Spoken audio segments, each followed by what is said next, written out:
Chapter 4. The Rabbit Sends in a Little Bill. It was the White Rabbit trotting slowly back again and looking anxiously about as it went, as if it had lost something, and she heard it muttering to itself, "The Duchess, the Duchess! Oh, my dear paws! Oh, my fur and whiskers! She'll get me executed as sure as ferrets are ferrets! Where can I have dropped them, I wonder?" Alice guessed in a moment that it was looking for the fan and the pair of white kid gloves, and she very good-naturedly began hunting about for them, but they were nowhere to be seen. Everything seemed to have changed since her swim in the pool, and the great hall with the glass table and the little door had vanished completely. Very soon, the rabbit noticed Alice as she went hunting about and called out to her in an angry tone, "Why, Marianne, what are you doing out here?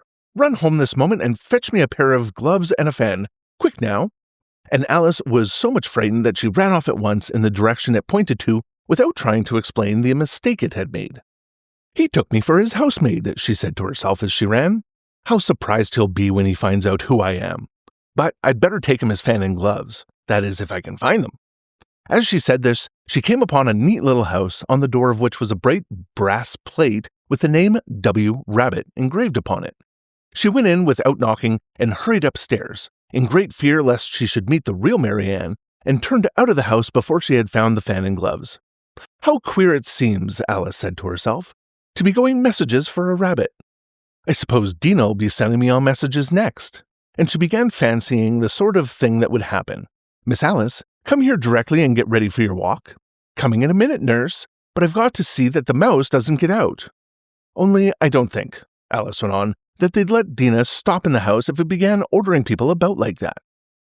By this time, she had found her way into a tidy little room with a table in the window, and on it, as she had hoped, a fan and 2 or 3 pairs of tiny white kid gloves. She took up the fan and a pair of the gloves, and was just about going to leave the room when her eye fell upon a little bottle that stood near the looking-glass. There was no label this time with the words "Drink me," but nevertheless she uncorked it and put it to her lips. "I know something interesting is sure to happen," she said to herself, "whenever I eat or drink anything, so I'll see what this little bottle does. I do hope it'll make me grow large again, for really I'm quite tired of being such a tiny little thing." It did so indeed, and much sooner than she had expected. Before she had drunk half the bottle, she found her head pressing against the ceiling and had to stoop to save her neck from being broken. She hastily put down the bottle, saying to herself, "That's quite enough. I hope I shan't grow any more. As it is, I can't get out at the door. I do wish I hadn't drunk quite so much." Alas, it was too late to wish that. She went on growing, and very soon had to kneel down on the floor. In another minute, there was not even room for this, and she tried the effect of lying down with one elbow against the door, and the other arm curled round her head. Still, she went on growing, and, as a last resource, she put one arm out of the window and one foot up the chimney and said to herself, "Now I can do no more, whatever happens. What will become of me?" Luckily for Alice, the little magic bottle had now had its full effect, and she grew no larger. Still, it was very uncomfortable, and as there seemed no sort of chance of her ever getting out of the room again, no wonder she felt unhappy. It was much pleasanter at home, thought poor Alice, when one wasn't always growing larger and smaller, and being ordered about by mice and rabbits. I almost wish I hadn't gone down that rabbit hole. And yet, it's rather curious, this sort of life. I do wonder what can have happened to me. When I used to read fairy tales, I fancied that this kind of thing never happened, and now here I am in the middle of one. There ought to be a book written about me, there ought. And when I grow up, I'll write one. But I'm grown up now, she added in a sorrowful tone. At least there's no room to grow up any more here. But then, thought Alice, shall I never get any older than I am now? That'll be a comfort one way, never to be an old woman, but then always to have lessons to learn? Oh, I shouldn't like that. "Oh, you foolish Alice," she answered herself. "How can you learn lessons in here? Why, there's hardly any room for you, and no room at all for any lesson books." And so she went on, taking first one side and then the other, and making quite a conversation of it altogether. But after a few minutes, she heard a voice outside and stopped to listen. "Marianne, Marianne," said the voice, "fetch me my gloves this moment." Then came a little pattering of feet on the stairs. Alice knew it was the rabbit coming to look for her, and she trembled till she shook the house, quite forgetting that she was now 1,000 times as large as the rabbit and had no reason to be afraid of it. Presently, the rabbit came up to the door and tried to open it, but As the door opened inwards and Alice's elbow was pressed hard against it, that attempt proved a failure. Alice heard it say to itself, "Then I'll go round and get in the window." "That you won't," thought Alice, and after waiting till she fancied she heard the rabbit just under the window, she suddenly spread out her hand and made a snatch in the air. She did not get a hold of anything, but she heard a little shriek and a fall and a crash of broken glass, from which she concluded that it was just possible it had fallen into a cucumber frame or something of the sort. Next came an angry voice, the rabbit's. "Pat, Pat, where are you?" And then a voice she had never heard before. "Sure then, I'm here, digging for apples, your honor." "Digging for apples, indeed," said the rabbit angrily. "Here, come and help me out of this." Sounds of more broken glass. "Now tell me, Pat, what's that in the window?" "Sure, it's an arm, your honor." He pronounced it, "arum." "An arm, you goose! Whoever saw one that size? Why, it fills the whole window." "Sure it does, your honor, but it's an arm for all that." "Well, it's got no business there at any rate. Go and take it away." There was a long silence after this, and Alice could only hear whispers now and then, such as, "Sure I don't like it, your honor, at all, at all. Do as I tell you, you coward." And at last she spread out her hand again and made another snatch in the air. This time there were 2 little shrieks and more sounds of broken glass. "What a number of cucumber frames there must be," thought Alice. "I wonder what they'll do next. As for pulling me out the window, I only wish they could. I'm sure I don't want to stay in here any longer." She waited for some time without hearing anything more. At last came a rumbling of little cartwheels and the sound of a good many voices all talking together. She made out the words, "Where's the other ladder? Why, I hadn't to bring but one. Bill's got the other. Bill, fetch it here, lad. Here, put him up in this corner. No, tie 'em together first. They don't reach half high enough yet. Oh, they'll do well enough. Don't be particular. Here, Bill, catch a hold of this rope. Will the roof bear? Mind that loose slate. Oh, it's coming down, heads below." A loud crash. "Now, who did that?" "It was Bill, I fancy." "Who to go down the chimney?" "Nay, I shan't. You do it." "That I won't, then. Bill's to go down. Here, Bill, the master says you're to go down the chimney." "Oh, so Bill's got to come down the chimney, has he?" said Alice to herself. "Shy they seem to put everything upon Bill. I wouldn't be in Bill's place for a good deal. This fireplace is narrow, to be sure, but I think I can kick a little." She drew her foot as far down the chimney as she could, and waited till she heard a little animal, she couldn't guess what sort it was, scratching and scrambling about in the chimney close above her. Then, saying to herself, "This is Bill," she gave one sharp kick and waited to see what would happen next. The first thing she heard was a general chorus of, "There goes Bill." Then the rabbit's voice along, "Catch him, you by the hedge." Then silence, and then another confusion of voices. "Hold up his head! Brandy now, don't choke him! How was it, old fellow? What happened to you?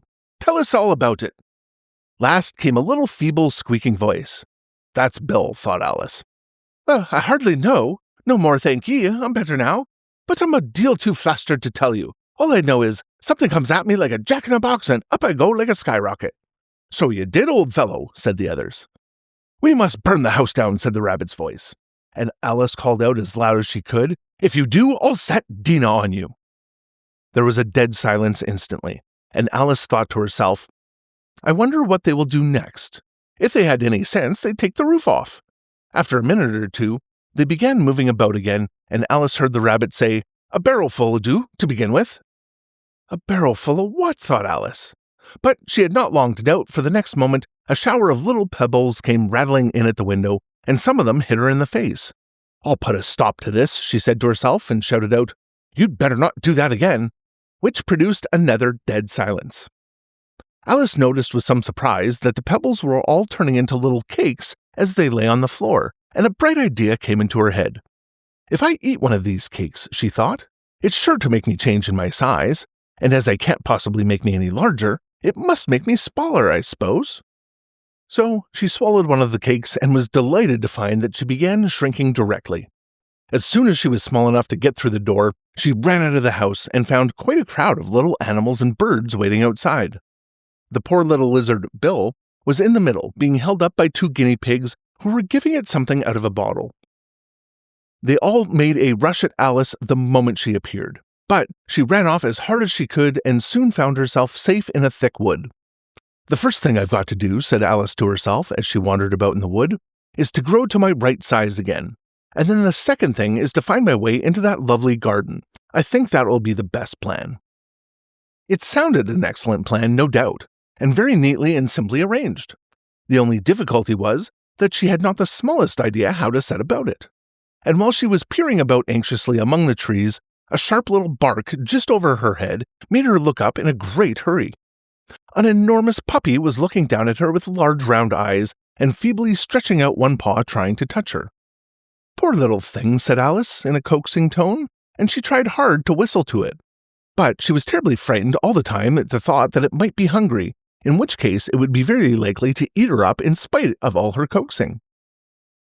Hardly knowing what she did, she picked up a little bit of stick and held it out to the puppy, whereupon the puppy jumped into the air off of all its feet at once, with a yelp of delight, and rushed at the stick. It made believe to worry it. Then Alice dodged behind a great thistle to keep herself from being run over, and the moment she appeared on the other side, the puppy made another rush at the stick and tumbled head over heels in its hurry to get hold of it. Then Alice, thinking it was very like having a game of play with a cart horse, and expecting every moment to be trampled under its feet, ran around the thistle again. Then the puppy began a series of short charges at the stick, running a very little way forwards each time and a long way back, and barking hoarsely all the while, till at last it sat down a good way off, panting, with its tongue hanging out of its mouth and its great eyes half shut.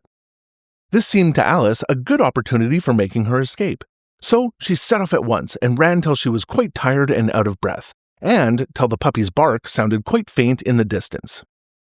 "And yet, what a dear little puppy it was," said Alice, as she leant against a buttercup to rest herself and fanned herself with one of the leaves.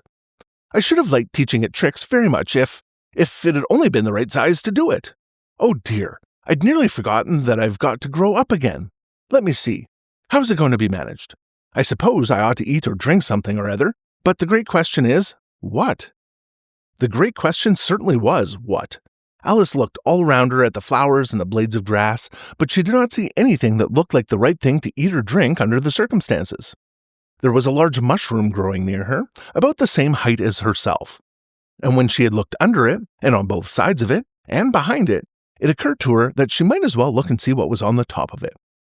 She stretched herself up on tiptoe and peeped over the edge of the mushroom, and her eyes immediately met those of a large blue caterpillar that was sitting on the top with its arms folded, quietly smoking a long hookah and taking not the smallest notice of her or anything else.